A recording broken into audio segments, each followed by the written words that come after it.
So good to be with you guys, man. Whenever I'm not doing these, I sure miss them. So, such a peaceful time and a time to reflect, a time to think, a time to give great consideration for where we're heading and what we're doing. So, with that being said, I hope that you throw out a few gratitudes for the day and also a few clear intentions, little things, right? Where you're going, what you're doing for prospecting, what you're doing with your sphere of influence, how you're going to perform in the next few days, and what you're going to be doing over the next few weeks. Look, I have a deep belief that there is what I call starters and finishers in life. There's a lot of people who start strong but finish weak. There's a lot of people who start weak but then are capable of finishing strong. There is a few of those people, and I know that you're one of them, who has the capacity to start strong and finish strong. So I hope that you're going to be one of those people as we move through 2020. No matter what your plight has been, no matter how challenging it has been, or how successful it has been, finish strong. Do not take your eye off the prize and do not take your eye off the mark.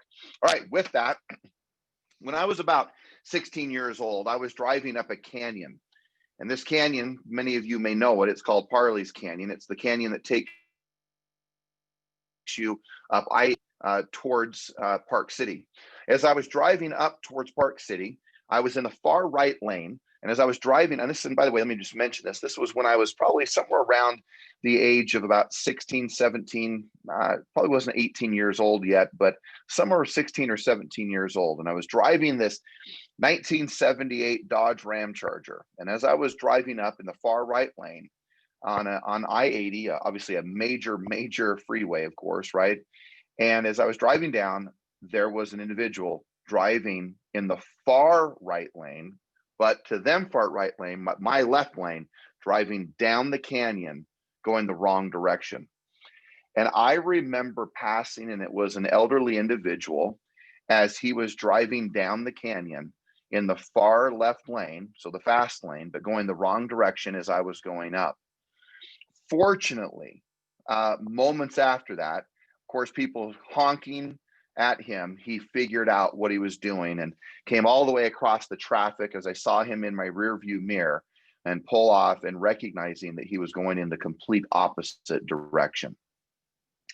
I've never forgotten that moment. Like many moments in our lives, we only remember in our youth or from years ago, we only remember the things that have deep, abiding emotion around them. But I thought to myself, my goodness, what if I was in that far left lane at that moment? What would have happened? But more importantly, what I've always related from that is that sometimes we don't even realize that we might be going in the wrong direction. And this elderly individual, of course, thought that they were on the right road, the right path, the right track, going the right direction, and yet realizing then very quickly that they were off. I don't know if you can relate to this, but I think you can, because I think that life in general will throw a lot of things at us. And I think that oftentimes life will throw things at us that we don't expect. And oftentimes we may even think and believe and be of absolute certainty that we're going the right direction, but sometimes we're not. And it takes a lot of courage, and it takes a lot of commitment, and it takes a lot of, I almost want to say, guts to be able to turn the wheel and to change the direction that we may be going. And each one of us in life will have moments like this where we know that we're going the right direction. And have you not found it really interesting in our lives that resistance is something that is a consistent factor in our lives? Now, let's just think about this for a moment. When we think about resistance, we're thinking about resistance to anything, right? We know we're supposed to go to the gym, as an example. We know we're supposed to go exercise, but we resist doing it. We know that we're supposed to do things like eat healthy, but as a general statement, we resist doing it. Right? I remember, if you're a Star Trek fan, I remember Captain Jean-Luc Picard, or Picard, I think Picard. I don't know, some of you guys can correct me, but right, Jean-Luc, and he was fighting the Borg, and I remember him saying, resistance is futile. And the reality is that what is it that we're resisting, right? Think about this for a moment. Are you resisting the realities of this business, which are to prospect in it? Are you resisting the fact that you need to consistently call your sphere of influence? Are you resisting going to the gym and exercising? Are you resisting eating right and eating healthy so that you can sustain the energy and the vitality and the life that you ultimately want? Are you resisting the very things that would solve all the challenges that you have? So if you're putting the pieces together, let's think about this for a moment. What is it that you really want? And are you going in the right direction to getting it? If you're going in the wrong direction, right, you got to turn the wheel, just like that elderly individual who had to turn the wheel so quickly to get off the road because he was going the wrong direction. Now ask yourself, what is it that you might be resisting? What is it that you're resisting? What is it you're not doing that you know you should be doing? What is it you should be, who should you be calling? Who should you be speaking to? What type of challenging situation should be resolved, but you're resisting them? What are the things in your life that you just simply resist? And yet you know you're supposed to be doing them. So I remember, and I've told this story before, but it is such a meaningful one to me. And the reason it's so meaningful is it's the story that I consistently turn to when I recognize that I might not be going the right direction. And many of you have heard this, but I want to just remind you, right? Like Socrates said, learning is remembering. And Socrates, I think had some things figured out, right? He figured out the fact that learning is remembering. There's the other great story that you have to hunger and thirst, just like oxygen for learning. It has to be just as important to you that you'd give all to learn, to grow, to expand your mind, your thoughts, and your wisdom. But let's just go to this story. I remember years ago, right? Isaac, my son, was having a rough go. This is really just about 2 years ago. And he was having a rough go in life, not going the right direction, needed to turn the wheel. He probably didn't even realize he was going the wrong direction. And as he got himself into a big amount of trouble, I'm just going to shorten this story very quickly for you. But he got into a big amount of trouble. And as he was in that trouble, I remember asking him the question, basically, what on earth are you thinking? And he said these words that have forever changed the way I approach my own life. And it was this. He said, Dad, I forgot where I was going. And that wasn't a play. He wasn't trying to manipulate his dad, because they were tearful, choked up answers that he gave when he realized that he was going down the wrong path. And he just simply, not knowing what he was probably even saying, he said, I forgot where I was going. So look, whether you have forgotten the direction of your life where you need to take it, whether you're going the wrong direction and you know it, and whether you're resisting things that you know are going to fix the challenges that you have, whether they're economic challenges, relationship challenges, or health challenges. Those are the 3 pillars that we're all going to be working from for our whole lives, right? We're never going to be ending that work that is so important within our lives. You can't just settle in and say, oh, well, God will save me. It'll all be fine later. No, this life is a gift. One of the great tragedies of religion is that we wait upon the future for the beauty of what is today. And I would just encourage everybody to take advantage of your day. Take advantage of what you have going today. Take advantage of the beauty of life. Take advantage of the gift that your maker has given you. Let's not slap our maker, as allegedly, I guess you could say, in the face by simply discounting this life that we have. With all the turmoil and all the difficulty, all the challenge, all the unrest, the fact is that you are extremely blessed. I'm blessed, you're blessed. And I hope that you take this time to remember that, those moments of gratitude, those moments of, hey, where is it that I'm really taking my life? What is it that I'm resisting? What direction am I really going with my life?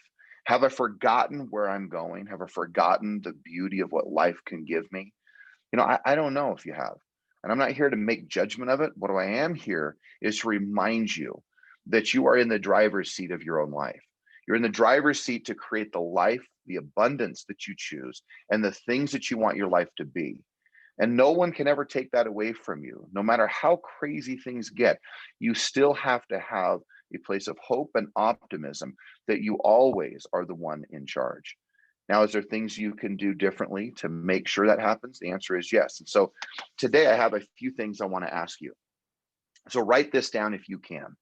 I hope that you can. If you're listening, of course, in your car, come back to this. But there's a question that I consistently ask myself. There's a question that I consistently believe is the answer to many of the challenges of life. And this is the question. It's a simple one. Don't discount it, because when you hear it, you're going to go, well, that's not that big of a question. It's an enormously big question, which I'll go on to explain. Here's the question. What am I committed to? Simple question. What am I committed to? The reason I'm bringing this up is because what I'm watching, what I'm observing, what I'm experiencing from so many agents and so many individuals is a lack of commitment. Now, how do you know that someone is committed? So when I started going down this path and really getting deep into thought, and I guess you even say analyzing the idea of what is it? What does it mean to be committed? What are the telling signs of commitment? Well, they're pretty simple.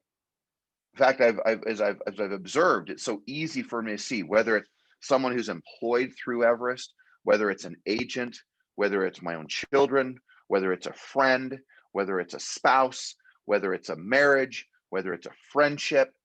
Commitment. How do you know? How do you know when someone is committed? How do you know when you're committed to something? What are the telling signs of that commitment? Well, look, let's look at them, because they're an indicator as to what you're really committed to. Not just in thought, not just in mind, but what are you really committed to? And I think it's just two things. It's simple. Number one is high levels of discipline. Now, we could use other words for that. We could use discipline. We could use integrity. We could use focus. But let's just use discipline for a moment. When you know someone is highly committed to the game of real estate, what are they doing? Well, what is their discipline like? What is their experience that you're observing like? What is your experience like when you're highly committed? When commitment is off the chart, what does real estate look like for you? What is your activity level? What is your prospecting? What does your practice look like? What time are you going to bed? What time are you getting up? Right? What are you eating? What are you doing? What does your day look like? What does it look like when you're highly committed in the game of real estate? Are you waiting for business? Are you going out and getting business?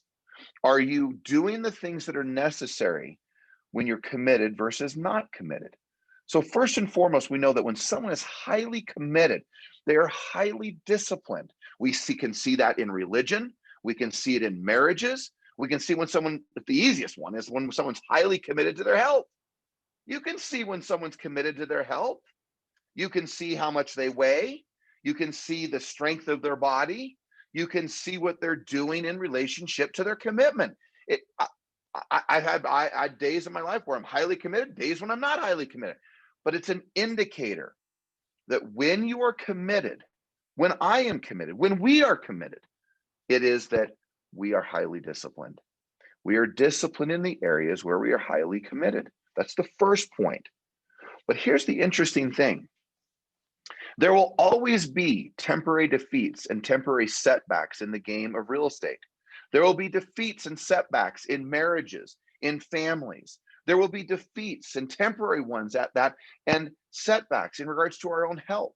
So if we look at our health, our relationships, and of course our business, there's always going to be these things that Napoleon Hill spoke to about temporary defeat and setbacks, roadblocks, things that prevent us, things that are stopping us from achieving all that we desire, our most sacred desires of our life.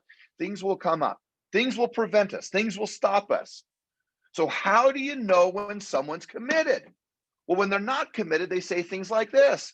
Well, I tried everything. Everything? Everything? You tried everything? Okay, let's think about that for a moment. Everything? And if you go to this, and I would say, well, name the things you tried. And they'll say 2 or 3 things. No. And what do people do who are uncommitted?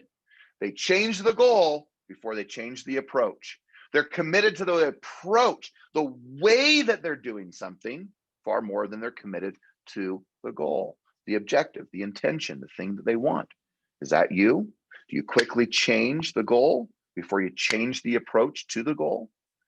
Do you have the habit, the disciplines, and the rituals of changing approaches to your goals, your dreams, and your objectives before you change the actual goal? That's a whole different sign of commitment. So let's go back. I hope you're listening closely. When we're highly committed, we are highly disciplined. But when the roadblocks come out, when the temporary defeats are there, how do you respond? Well, I believe, and I've seen this in my life, I've seen it in my own life personally, I've seen it in the extraordinary leaders of our business. I've seen it. What do? They do this one thing. They become highly creative. Now think about this for a moment. If you're highly committed, you're highly disciplined. If you're highly committed, when temporary defeat and setbacks occur, you get highly creative. In the words that I've said to many of my children and to any agent, in simple form, you figure it out. That's it. Simple formula. You figure it out. Because when you're highly committed, listen please closely, when you're highly committed, you become highly creative. You figure out a way, and you find a way that is moral, ethical, and honest. Not this nonsense of working in the gray, working dishonestly, manipulating, forcing things to happen. You don't need to do any of those things. None. You find a way that is moral, ethical, and honest. Now look, if you want to change the whole course of your life, and you want to change any particular area of your life, if you want to step up and you want to get highly committed to it, well, first and foremost, I would ask you to find out what you want and why you want it. You want to sell 50 homes, 75 homes, 100 homes. You want to create a team. You want to do something extraordinary in this business. You want to change the whole platform of your health.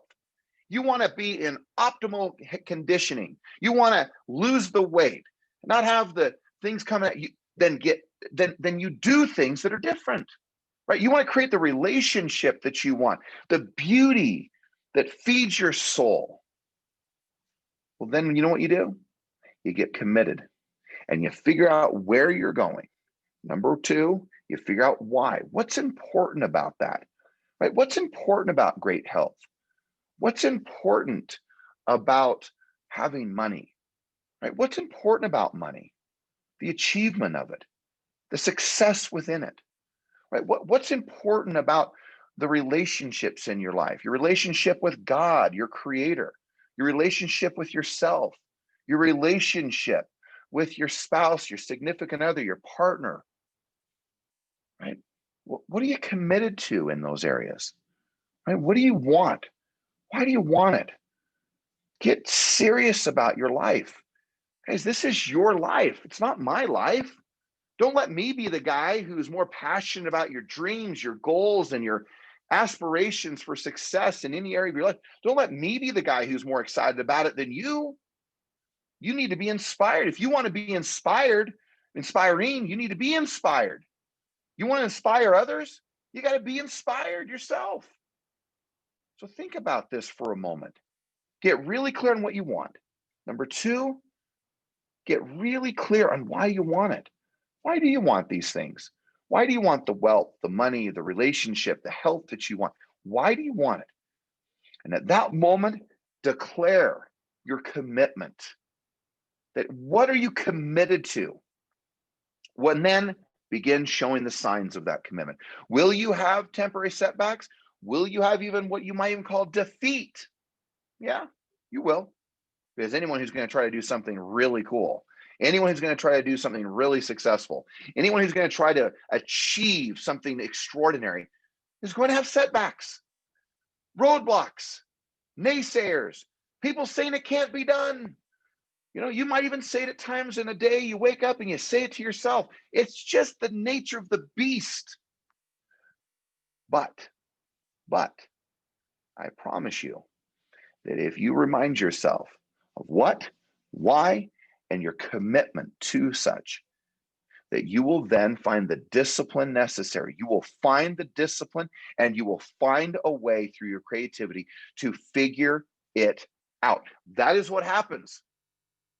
Stop this nonsense that there is anything you can't learn and do in this business of real estate.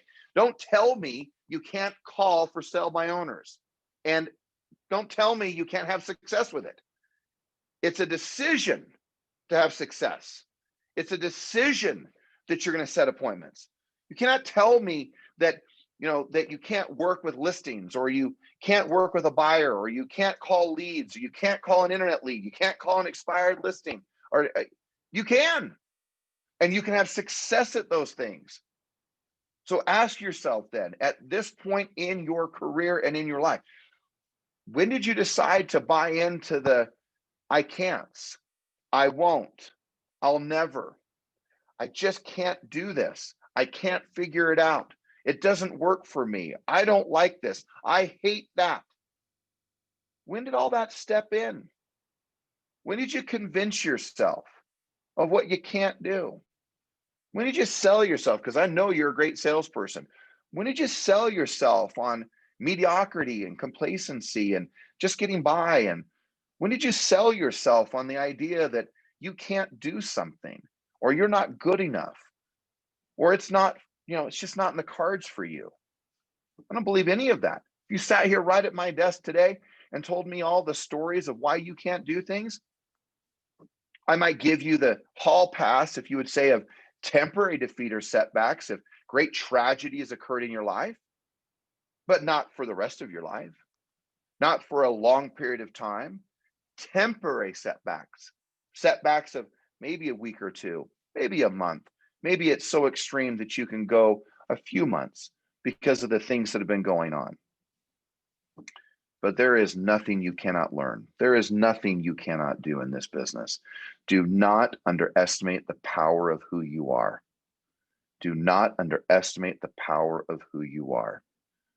As it was when I was 21 years old that I was told these words: don't ever forget that one man or one woman can make all the difference in the world.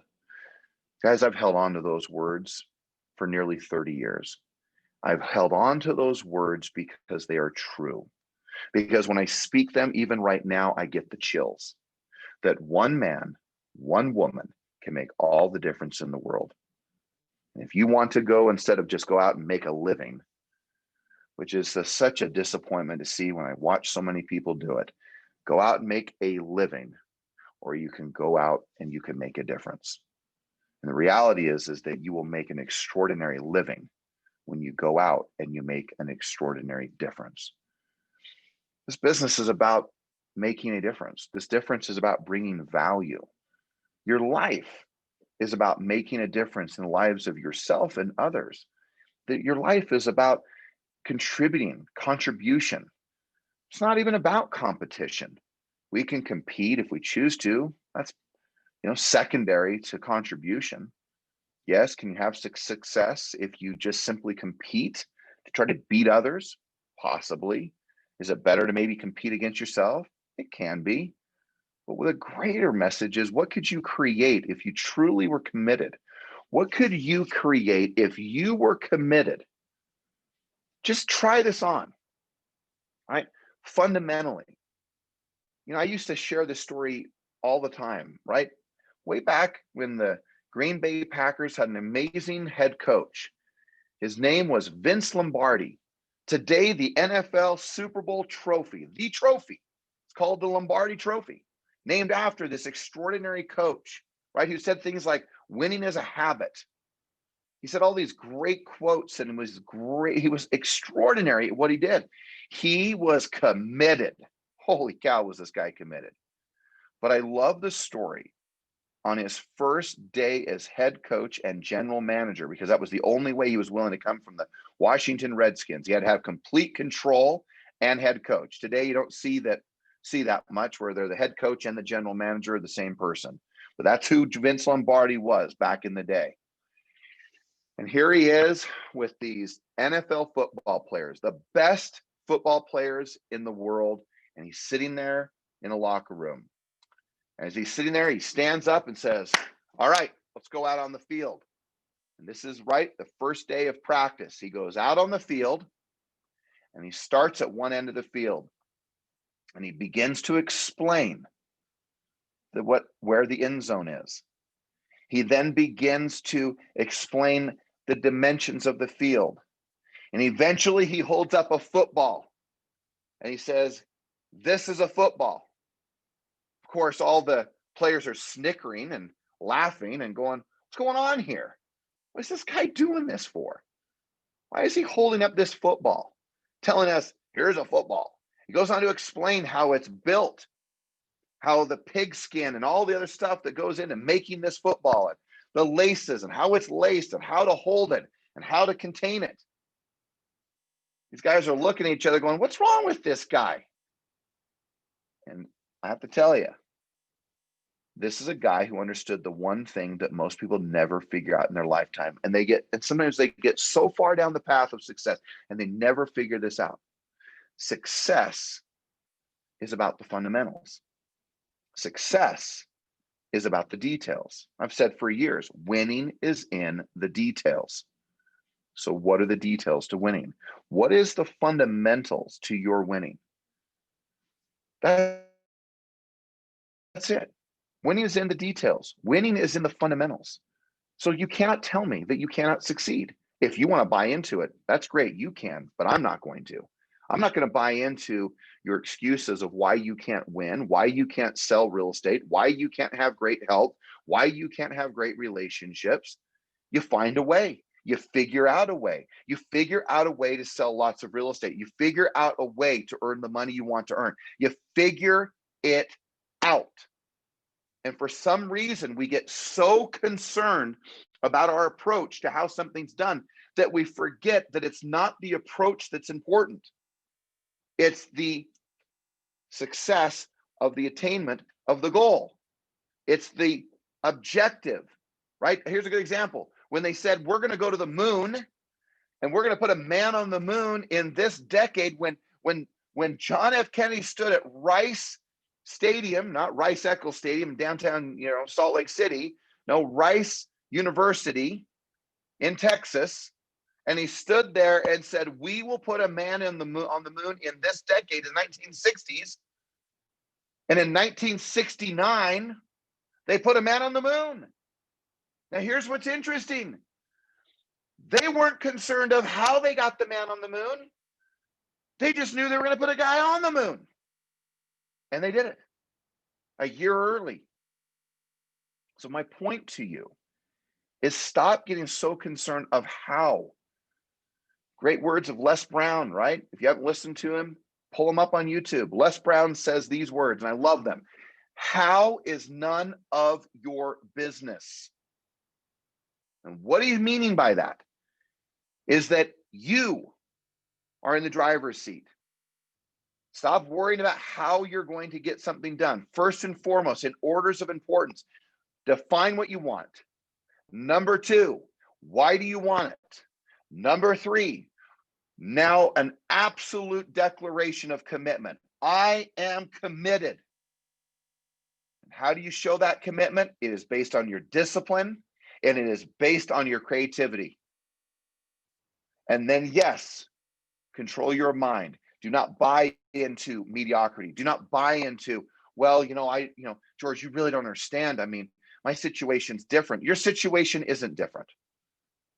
I have coached over 20,000 one-on-one coaching sessions in my career. And let me tell you something. At this point, I'd have to be a complete idiot to not figure out that there are rules to this game. There are rules for failure. There are rules for winning. And the rules of failure are people come in and tell me, I've tried everything.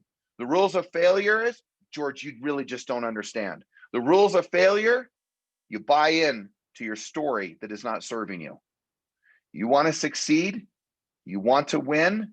It is an absolute decision on your part that you will find a way, no matter what, that is honest, ethical, and moral.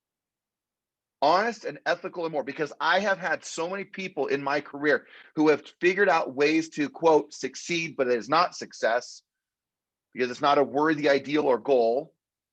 When you have to cheat to get there, lie to get there, be dishonest, from tax evasion to all the other dishonesty that I see in the world today. You do not need to do that stuff to win.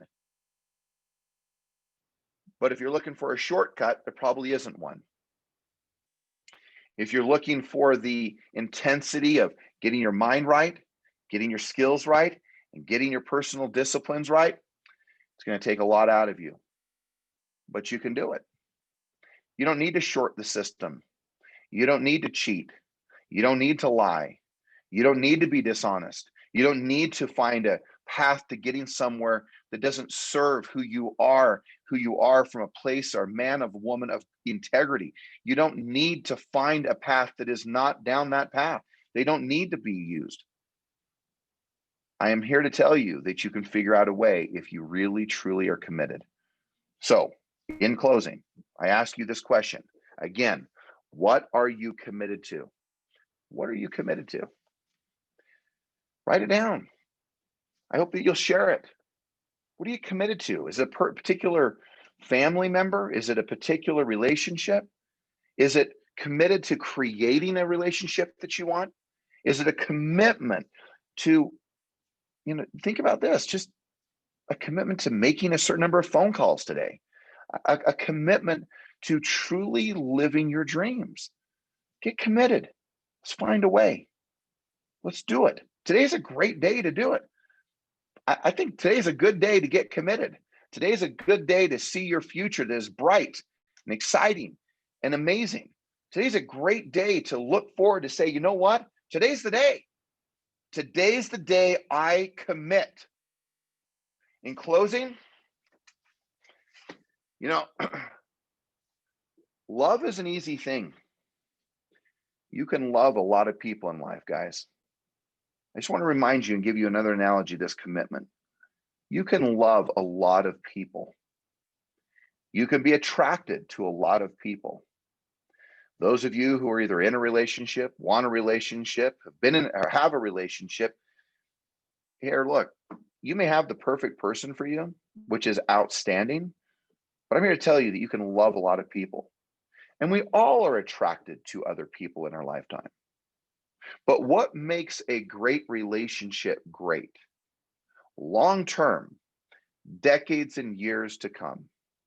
It's not the love. It's not the attraction. It's the commitment. What are you committed to? Simple. Right? Are you committed to your partner, committed to your spouse, committed to your business, committed to your health, committed to your future? That's entirely for you to decide. I'm not here to make judgment. I'm here to spark thought. Right? The problem with the world today is they simply do not think. I want you to think about what you're committed to. What have you settled on? Is it serving you? What's the story you're telling yourself? What do you want? Why do you want it? What moves you into action? What drives your soul in your actions? What juices you? What electrifies you? What calls to you? Right? What are you resisting that you know that you could have? Are you driving down the street going the wrong direction? Have you forgotten where you're going? These are all the questions that this great journal of mine and others that I have stacks of, those are the questions that I answer, gang. Not because I'm any elitist. I'm not any better than you. I don't have anything. I'm not greater than who you are. I'm a working guy figuring it out. But I can tell you one thing. I can promise you that if you will make the attempt to figuring it out, you can. Revelation, prophecy, enlightenment, consciousness, awareness, mindfulness. These are all the words that describe our coming to know something. But you can't come to know much if you're not asking the questions. So again, what do you want? Why do you want it? What are you committed to? What are you resisting? What do you need to figure out? Are you attracted and approaching are you attracted and committed to your approach more than you are the goal? If that was the case, we never would have gotten on the moon. Never. Because we would have committed to how it was done, not that we were going to get it done. Get serious about the approaches you're taking and recognizing that there's nothing you cannot figure out and there's nothing you cannot do in this life. That I promise you. All right, let's have a great day. Let's finish strong. We've got just a few days left in this year, guys. It's November 30th. You got 30 days of awesomeness ahead. But you know what? You still got about 19 or 20 solid work days ahead of you today before the end of the year. Finish strong. Finish strong. This is the time to do it. All right, let's jump into some affirmations, wrap it up. And hey, I'm